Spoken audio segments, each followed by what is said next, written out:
Chocolate Wishes by Trisha Ashley. Read by Julia Rounthwaite. Prologue. Mortal Ruin. When the normally innocuous radio station she always listened to while she was working suddenly started pumping out Mortal Ruin's first big hit, Dead as My Love, Chloe Lyon was in the kitchen area of her small flat, carefully brushing a thick coating of richly scented dark Criollo couverture chocolate into moulds, to make the last batch of Hollow Angels before Christmas.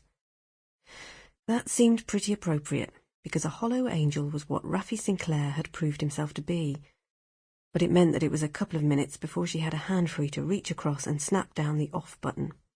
By then they'd moved on to Eric Clapton's Tears in Heaven, so it was becoming obvious that the guest on Desert Island Discs, she'd missed the start, had much happier memories of 1992 than Chloe did.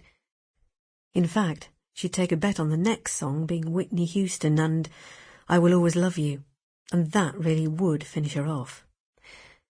But the music carried on playing in her head even after the radio was silenced, and it was already too late to suppress the memories.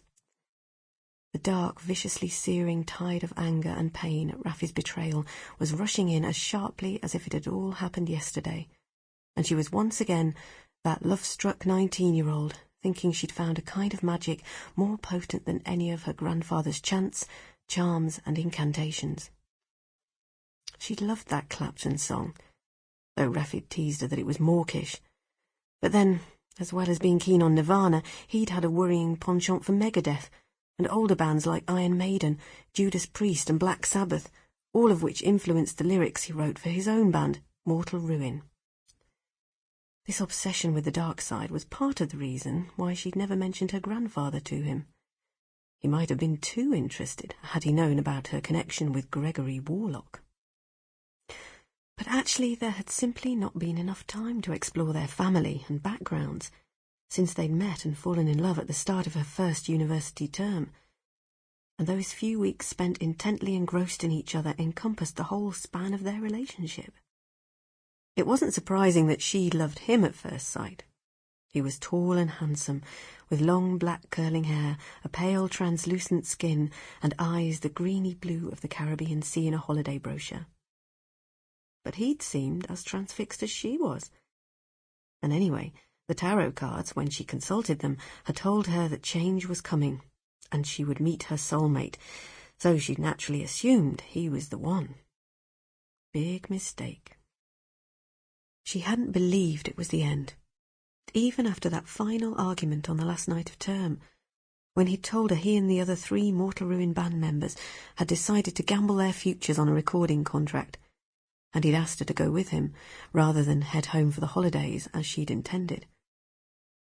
She hadn't explained why she absolutely had to go home either, though she might have done if she hadn't been so angry, or if he had been capable of talking about anything other than Mortal Ruin by that point.